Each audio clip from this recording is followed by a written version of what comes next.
Aqui, para você ter ideia, às vezes os moradores, eles dormem de porta aberta, entendeu? Porque não tem essa questão de, tem que trancar tudo, fecha e tal. Não, porque aqui ninguém rouba ninguém, entendeu? Aqui 99% é trabalhador do bem, entendeu?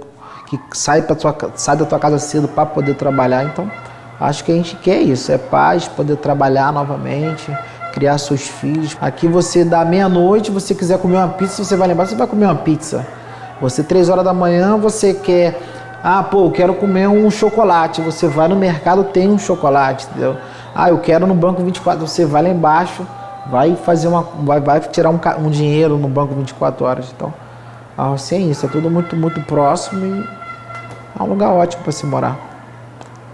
Em síntese, essa ausência, que é uma ausência presente, porque ele é presente a partir das armas, como dizia o Fanon, mas ele é ausente na ideia de direitos. A favela não é vista como espaço de direitos, e isso tem consequências nas oportunidades das pessoas se desenvolverem enquanto ser humano. Isso tem consequências na forma que as pessoas, na imagem que as pessoas têm sobre si, né? Isso tem consequências muito negativas para as pessoas. Isso tem consequência nas chances de sobrevida das pessoas, porque se a gente falar, por exemplo, de equipamentos de saúde, por exemplo, ter acesso a um pronto-socorro, por exemplo, ou ter acesso a um posto de saúde pode ser definitivo para uma pessoa viver ou morrer, por exemplo. Então a gente está falando também não só naquilo que o Foucault falava de biopolítica, de biopoder, que é a ideia de fazer viver, mas a gente está falando do que o Achille Mbembe, que é um filósofo camaronês, fala de necropolítica, que é uma ideia de fazer morrer, seja uma morte física pela polícia que mata e que vê o favelado como um potencial criminoso, até que ele prove o contrário, mas também essa morte simbólica, que é essa morte da invisibilidade, essa morte que não pensa as pessoas desse território como sujeito de direitos, né? E isso tem consequências mortais. Na verdade, o super-herói da molecada que mora na comunidade é o cara que está ali, às vezes segurando um fuzil, qualquer tipo de arma. Por quê? Muitas das vezes é aquele cara ali que supre a necessidade daquela criança ali, da família daquela criança, tipo, faltando um gás, faltando qualquer tipo de coisa. Então, quem supre essa necessidade são essas pessoas que estão na comunidade, que sabem do problema que nela existe, entendeu? Então, os super-heróis das crianças acaba sendo esse cara que está ali de fuzil, que de repente está com um cordão de ouro, que de repente está com várias outras... que às vezes está com várias outras, está com bastante garota, que fica com bastante garota, entendeu? Então, tipo assim, pra eles, porra, é uma parada legal, porque eles não sabem o outro lado da moeda.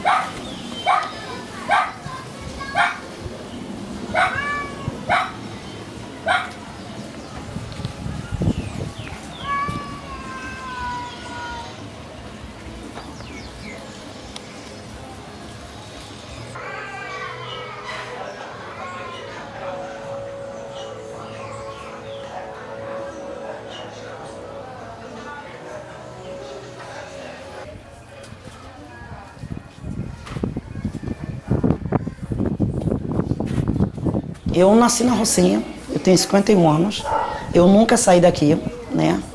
Sempre morei aqui. E esse trabalho eu iniciei em 78, eu tinha 12 anos de idade.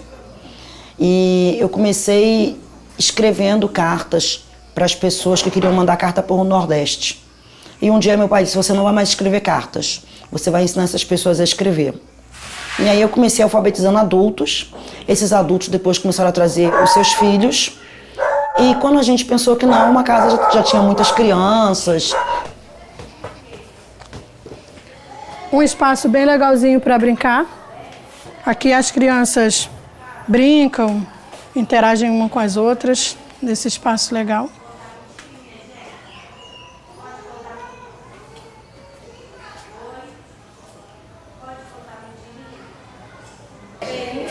No momento, nós estamos atendendo 40. Essa sala é do Maternal 2. Eles estão na laje agora, brincando.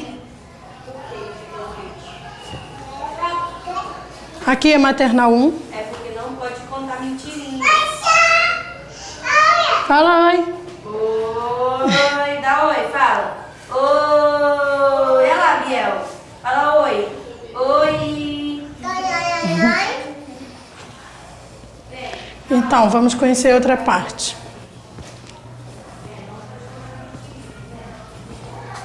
Aqui nós temos uma salinha de vídeo e leitura. As crianças vêm aqui, a gente pode contar história, assistir um vídeo. E eles gostam muito dessa parte aqui.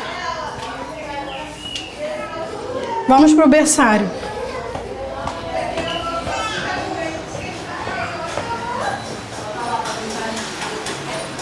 Aqui é nosso berçário, que é muito bonito, muito bom.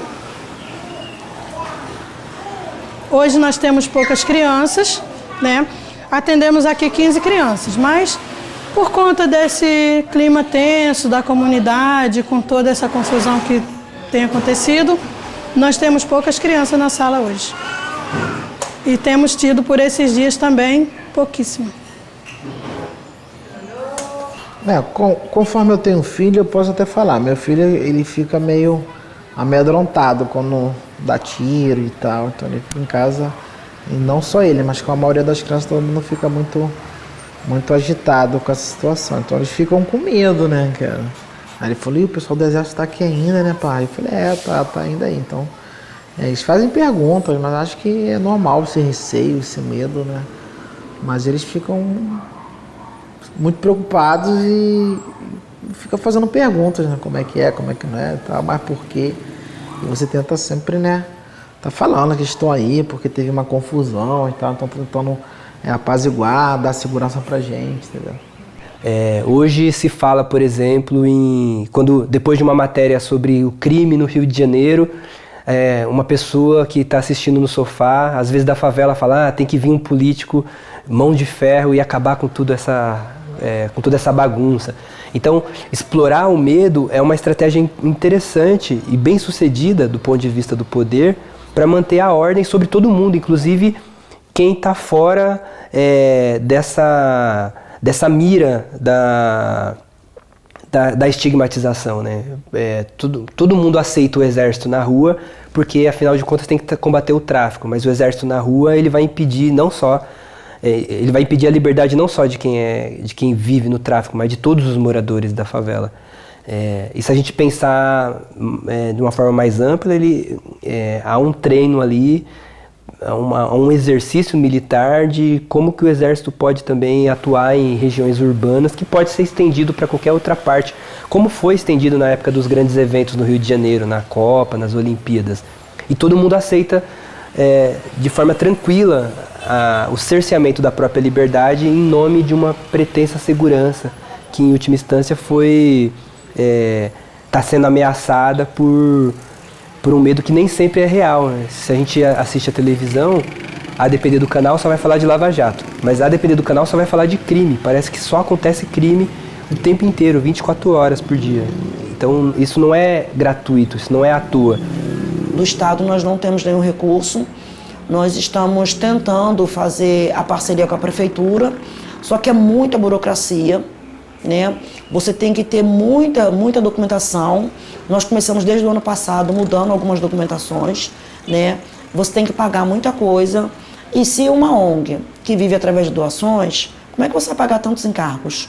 Então isso acaba dificultando a parceria, né? A parceria para a gente seria muito boa, seria ótima, mas a burocracia é muito difícil.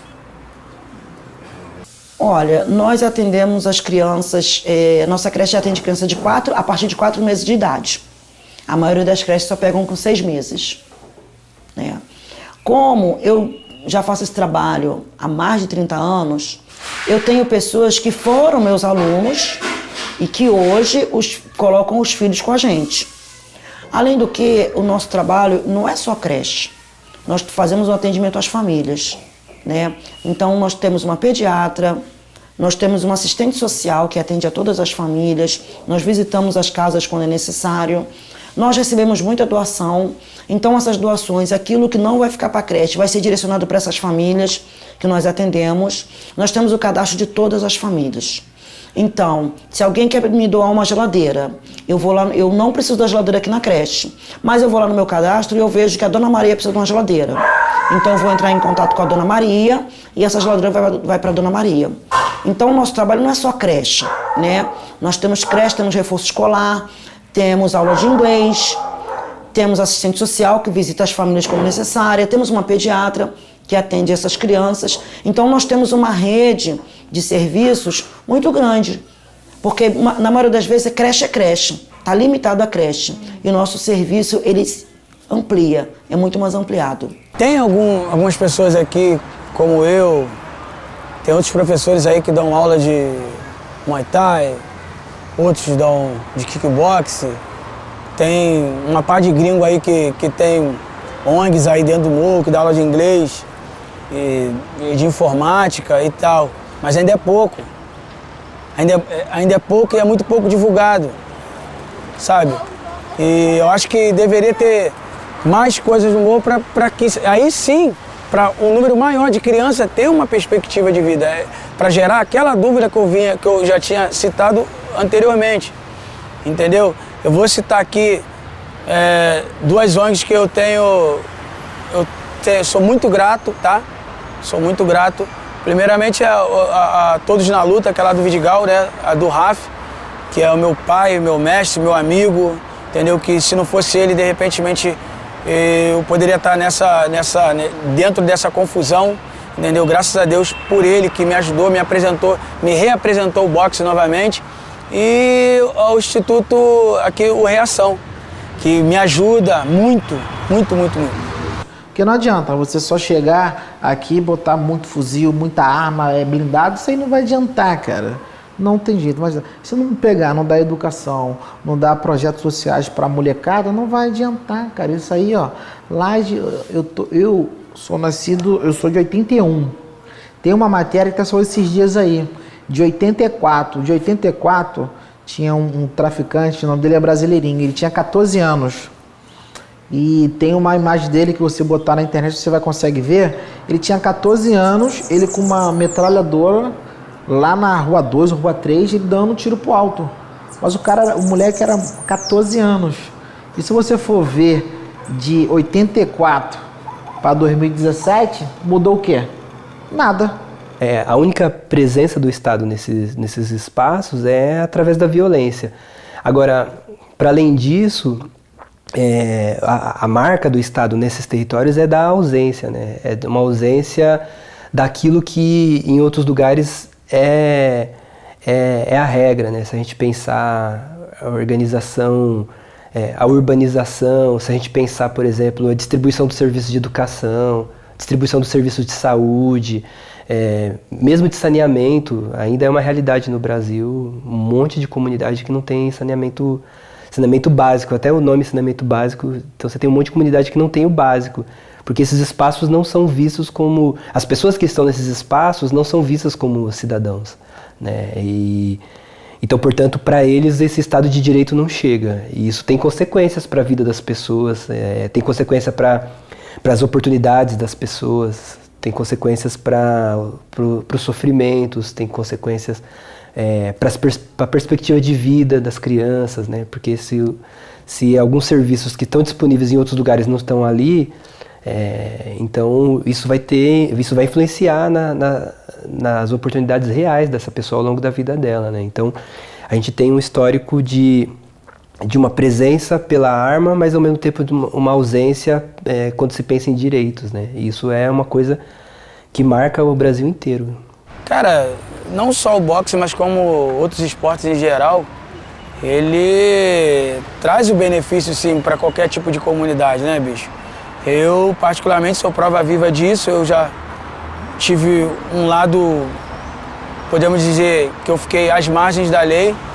E o boxe em si que me deu essa oportunidade de ficar novamente, me retomar à sociedade, entendeu? Voltar novamente para a sociedade. Então acho muito importante sim ter. Acho que falta até mais coisas aqui na comunidade, tipo, falta mais projeto, falta mais coisa para ocupar o tempo da criançada, porque se tu vê, a gente está na maior favela da América Latina. E pro número de moradores que tem aqui, é muito pouco o projeto que tem, bicho. Acho que deveria ter mais. Acho que se tivesse mais projeto, em vez de muito mais polícia, eu acho que a gente combateria o problema que tem de uma maneira mais tranquila, sabe? De, tipo, porra, se você... Porque o nego fala que a criança, ela fica iludida com o que tem na comunidade, fica iludida com o que vê.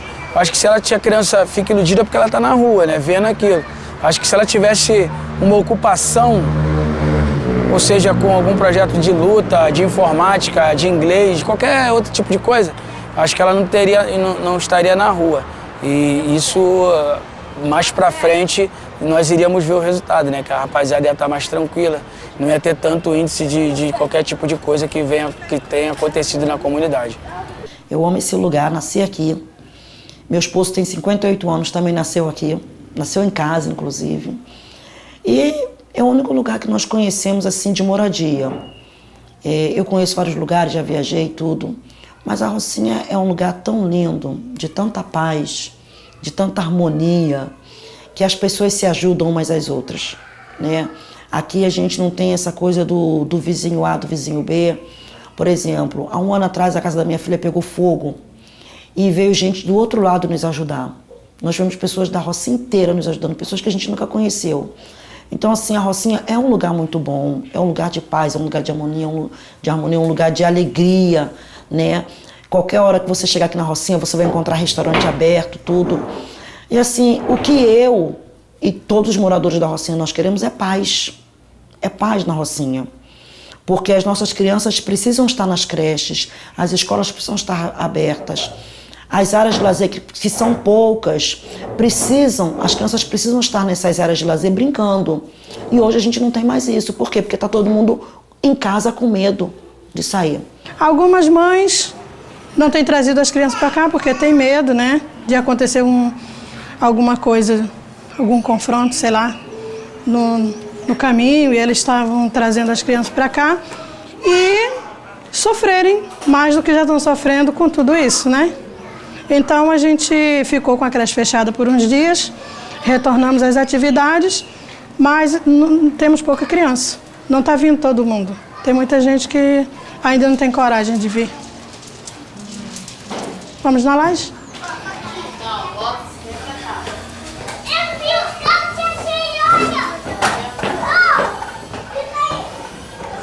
Aqui está a turminha do Maternal 2. Eles estão brincando aqui na laje agora. Hoje está um dia legal e tá dando para brincar na laje hoje. Hoje está bem bacana e não tem helicóptero, nada. As crianças estão se sentindo muito à vontade hoje para brincar aqui.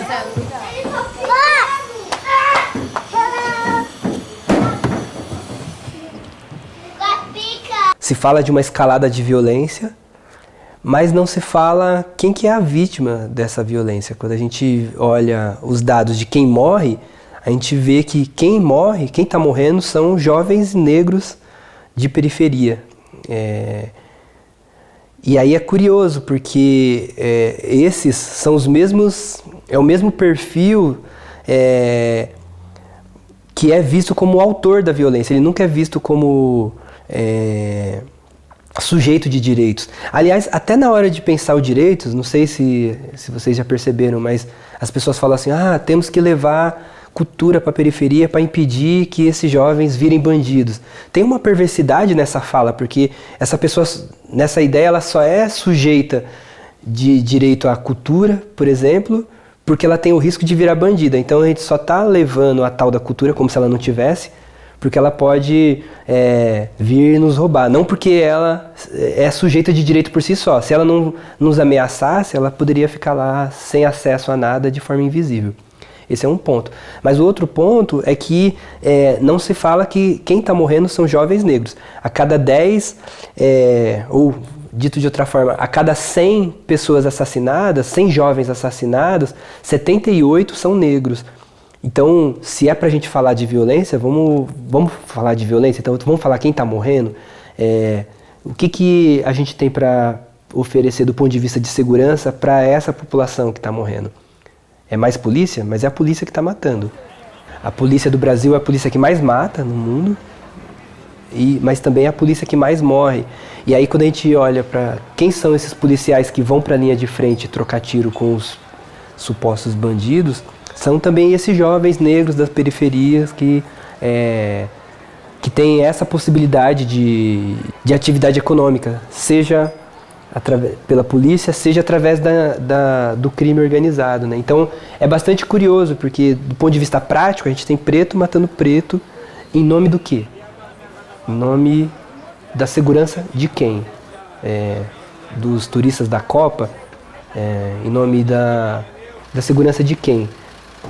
O mais curioso é que esse discurso de precisamos ter mais polícia, precisamos ter mais repressão, ele é tão forte que a gente percebe que mesmo as próprias pessoas das comunidades, elas abraçam esse discurso e elas reproduzem esse discurso de uma forma até inocente, sem perceber que é o filho delas que vai estar no alvo cada vez que aumentar os aparatos de violência, que é ela própria que corre o risco de ser humilhada ou de passar por uma revista vexatória quando ela estiver indo para o trabalho, quando estiver voltando da escola à meia-noite, né? Então é muito curioso o quanto que esse discurso ele tem sido bem sucedido e ele tem sido e esse sucesso tem se voltado contra um grupo, que é esse mesmo grupo que é o grupo que mais morre, jovens negros das periferias das comunidades do Brasil todo.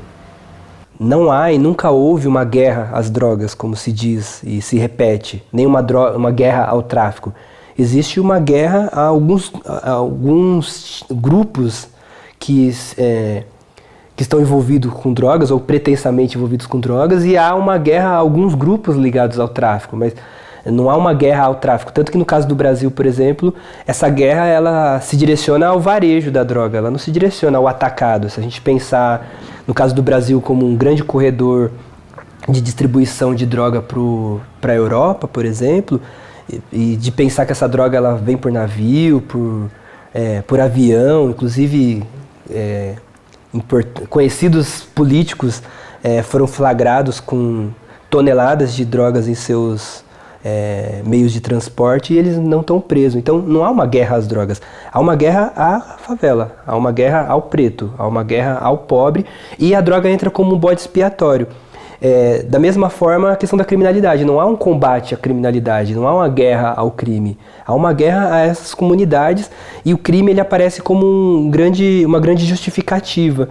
Então é o crime perfeito do ponto de vista social, porque de um lado você tem uma ausência de direitos e do outro lado há um convencimento da opinião pública de que a resposta para essa ausência de direitos é aumentar a ausência de direitos, ao invés de se pensar em como fazer para suprir essa carência, né? Então, a redução da maioridade penal ela vem nesse pacote de medidas que visam, em última instância, criminalizar ainda mais as comunidades que já são criminalizadas. Aí aquele moleque que tem 16 anos, aí de repente comete um delito e vai preso. Aí ele vai para a cadeia que não tem um curso profissionalizante, não tem uma escola, não tem um esporte para você fazer, não tem nada desse tipo. Aí ele vai fazer o que lá dentro? Vai só alimentando o lado ruim dele.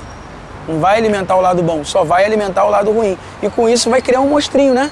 Vai sendo criado um monstrinho. Aí depois eles vão ver o resultado. Se isso for realmente confirmado de baixar a menoridade, a idade para 16 anos, é isso aí, depois eles vão ver o resultado. Mais pra frente eles vão ver o resultado do que eles estão plantando, se isso for concretizado.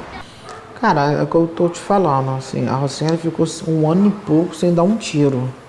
Então, assim, pro morador, isso aí é muito importante. Quando não há esse confronto, quando não há esse tiroteio, entendeu? Então, o que o morador... A gente sabe que a violência, ela tá no Brasil todo, em geral. A gente sabe que existe esses grupos aí, entendeu? Mas contanto que eles deixam a gente poder trabalhar, poder viver, a gente não esquenta. Poder morar, poder trabalhar, igual eu sempre falei, cara, eu moro aqui, eu trabalho aqui, eu sobrevivo com a Rocinha, né? não sou eu, mas como a maioria dos moradores, todo mundo trabalha aqui e moram aqui e vivem aqui. Então o que a gente espera, na verdade, é isso, que a Rocinha, ela volte a ter a paz, né?